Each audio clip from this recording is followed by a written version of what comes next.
Chapter 90 प्रिया और रोमिका की जलन पार्टी के लिए जिद। राहुल को पहले लगा था कि ईशानी जरूर उसे पसंद करती होगी और इसीलिए वे प्रिया और उसके रिश्ते से खुश नहीं होगी, पर आज उसे अच्छे से समझ आ रहा था कि शायद ईशानी के नज़रों में वे कुछ भी नहीं था। जब उसका बॉयफ्रेंड दुनिया का सबसे रिच और पावरफुल पर्सन हो तो भला ईशानी उसे क्यों देखेगी। जब पूजा खत्म हो गई तो सबने प्रसाद लिया और चारों फैमिली ने बहुत सारे कपड़े, मिठाई और ज़रूरी चीज़ें अपने अपने गार्ड्स के साथ अनाथ आश्रम और मंदिर में डिस्ट्रीब्यूट करने के लिए भेज दिए। चारों फैमिली हर साल अपने हर बच्चे के जन्मदिन पर मिठाई और कपड़े गरीबों में देते थे, और इस बार जब ईशानी यहाँ थी तो सारे सामान उन्होंने पहले ही गाड़ी में रखवा दिए थे। वहीं मेरा फैमिली बिल्कुल शौक थी, क्योंकि उन्हें पता नहीं था कि ईशानी के जन्मदिन पर ये सब इतने सारे कपड़े, मिठाई और बाकी चीज़ें डोनेट करते हैं। सुकेत जी को खुद पर ही शर्म आने लगी थी कि उनकी खुद की बेटी है और वे कुछ भी नहीं कर रहे हैं। सुकेत जी यही सोच रहे थे। उन्हें तो पता ही नहीं था कि ये सब कुछ आश्रम और मंदिर में दिया जाने वाला है, वरना वे भी कुछ चीज़ें पहले से अरेंज कर देते। वहीं प्रिया तो बस जलन से उसे देख रही थी। वे मन ही मन बोली, ये बस ईशानी का जन्मदिन तो है, इसमें इतना क्या खास है जो ये चारों फैमिली करोड़ों रुपए के सामान को दान दे रही हैं। महागुरु जी और पंडित जी के जाने के बाद सब लिविंग हॉल में आ गए। ईशानी को मोक्ष के अपने पास ही बैठा रखा था, जिसे देखकर प्रिया के साथ साथ रोमिका को भी बहुत जलन हो रही थी। रोमिका मन ही मन सोच रही थी कि काश उसे भी मोक्ष राजवंश जैसे पावरफुल और हैंडसम इंसान के साथ रहने का मौका मिलता। वे इस वक्त खुद को ईशानी की जगह मोक्ष के पास ऐसे बैठे हुए बात इमेजिन कर रही थी। अगर सच में ऐसा होता तो कितना अच्छा होता। अगर ईशानी की जगह वे होती तो हर कोई उसे जलन और एडमिरेशन भरी नज़रों से देखता। वहीं ईशानी जो मोक्ष के पास बैठे रितिका को नॉन स्टॉप बातों को सुन रही थी, जो उसे और मोक्ष को टीज कर रही थी। जैसे ही उसे महसूस हुआ कि किसी की नज़रें उस पर है तो उसने उस तरफ देखा जहां रोमिका और प्रिया दोनों ही उसे और मोक्ष को जलन भरी नज़रों से देख रही थी। उन दोनों की नज़रें मोक्ष पर देखकर ईशानी की आंखें कोल्ड हो गई। उसे बिल्कुल भी पसंद नहीं था कि कोई उसकी हबी को ऐसे देखे। उसका मन कर रहा था अभी जाकर रोमिका और प्रिया की आंखें निकाल ले, चाहे कुछ भी क्यों ना हो। इस जन्म में ईशानी अपनी चीज़ों को लेकर बहुत पॉजिटिव हो गई थी, और ये तो उसका हस्बैंड था जिसे वो बहुत ज़्यादा प्यार करती थी, तो भला वे मोक्ष पर किसी की नज़र कैसे बर्दाश्त कर सकती थी। वहीं मोक्ष को भी पता था कि किसी की नज़र लगातार उस पर है, पर उसने ज़्यादा ध्यान नहीं दिया। वैसे भी उसे सिर्फ अपनी बेबी डॉल के अलावा किसी से कोई फ़र्क नहीं पड़ता था। ईशानी के गुस्से को उसने भी भांप लिया था। उसे तो अपनी बेबी डॉल के अलावा अपनी बेबी डॉल के लिए जेलस होता था, देखकर बहुत ज़्यादा मज़ा आ रहा था। वहीं रोमिका और प्रिया जो अभी भी मोक्ष की तरफ ही देख रही थी, जैसे उन्हें अपने ऊपर किसी की खतरनाक नज़रें महसूस हुई तो उन्होंने अपने सिर घुमा कर देखा तो उनकी आंखें ईशानी की आंखें से मिली, जो इस वक्त बहुत ज़्यादा कोल्ड और डेंजरस लग रही थी। ईशानी की आंखों में देखकर एक पल के लिए दोनों ही डर गए। रोमिका ने तो तुरंत ईशानी पर से अपनी नज़रें हटा ली और अपने मॉम डैड की तरफ देखने लगी। वहीं प्रिया जो एक पल के लिए डर गई थी, पर उसके दिल में ईशानी के और भी गुस्सा बढ़ गया था। उसके बस में होता तो अभी मोक्ष के पास से ईशानी से दूर कर देती और खुद ही ईशानी के बदले मोक्ष के पास बैठ जाती, पर अफसोस वे ऐसा नहीं कर सकती थी। इसीलिए उसने हार मानकर ईशानी और मोक्ष पर अपनी नज़रें हटा लिया, पर उसके दिल में बस यही चल रहा था कि कैसे भी करके उसे मोक्ष राजवंश की जिंदगी से ईशानी को बाहर निकालकर खुद को उसकी जगह लेनी है। वहीं नंदिनी, रितिका, काव्या, अनुजा और चारों भाई मिलकर ईशानी को पार्टी के लिए कन्विंस करना की कोशिश कर रहे थे, यही डिस्कस कर रहे थे। ऐसे भी ईशानी को शायद शोर शराबा और पार्टी में जाना पसंद नहीं था। वे ज़्यादातर खुद के जन्मदिन में सेलिब्रेट घर में ही करती थी। दैनिक जी, राजेंद्र जी, अनुपम जी और निखिल जी को भी अखिलेश जी के साथ इस बीच अच्छी बॉन्डिंग बन गई थी, इसीलिए वे पांचों बैठकर बिजनेस के बारे में बात कर रहे थे।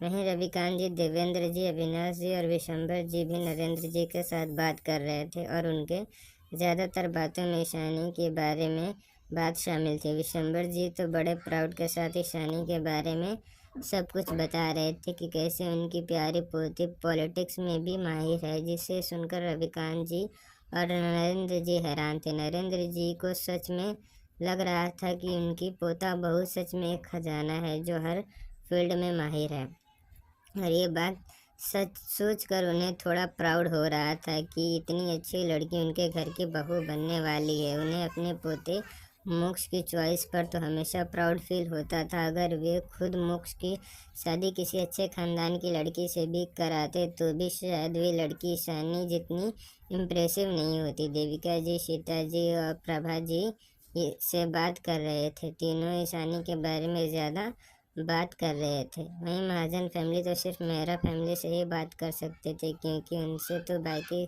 सबको कोई मतलब ही नहीं था।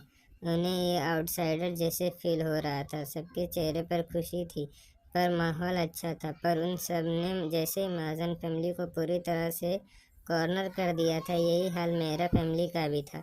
दादाजी और दादी माँ को छोड़कर बाकी सब चुपचाप बैठे थे। सुकेत जी, आरती जी देख पा रहे थे कि उन सब को उनसे कोई मतलब नहीं है। वे सब सिर्फ ईशानी के लिए यहीं, और ईशानी दादाजी दादी माँ सबसे ज़्यादा प्यार करती है। इसी वजह से वे लोग सिर्फ दादाजी दादी माँ से बात कर रहे और उन्हें इग्नोर कर रहे हैं। समीर, दर्शित, रिहान और अयान भी यही हाल था। वे भी ईशानी के साथ बात करना चाहते थे, पर सब उन्हें घेर कर बैठे थे। भला वे कैसे बात करते, और इस वजह से उन्हें काफ़ी जलन और फ्रस्ट्रेशन भी महसूस हो रहा था। वहीं प्रिया, जो सबसे बात करने की और अपनी तरफ सबका ध्यान खींचने की कोशिश कर रही थी, पर ऐसा नहीं हुआ था, जिस वजह से उसे गुस्सा आ रहा था। तभी उसे एक आइडिया आया। वे जल्दी से अपनी जगह से उठी और किचन की तरफ चली गई। वहीं किसी ने भी उसे नोटिस तक नहीं किया। वहीं जब ईशानी को रात को पार्टी करने और केक कट करने के लिए मना रहे थे, पर ईशानी ने साफ मना कर दिया था। रितिका ने बच्चों की तरह जिद करते हुए सबकी तरफ देखकर फिर बात कर रहे सभी दादाजी की तरफ देखकर बोली, देखिए ना दादाजी, हम कितना भी मना ले लेकिन ईशू हमारी बातें नहीं मान रही है। उसकी बात सुनकर सब उसकी तरफ देखने लगे तो रविकांत दादाजी उसे देखकर बोले, क्या बात है बेटा, ईशानी किस बात के लिए नहीं मान रही है? आप हमें बताएं, हम उन्हें मनाएंगे। उनकी बातों से सहमत होते हुए अविनाश जी बोले, क्या हुआ, आप हमें बताइए, हमारी पोती हमारी बात जरूर सुनेगी। यह बात उन्होंने मुस्कुराते हुए अपनी चमकती हुई आंखों से ईशानी को देख बोला था।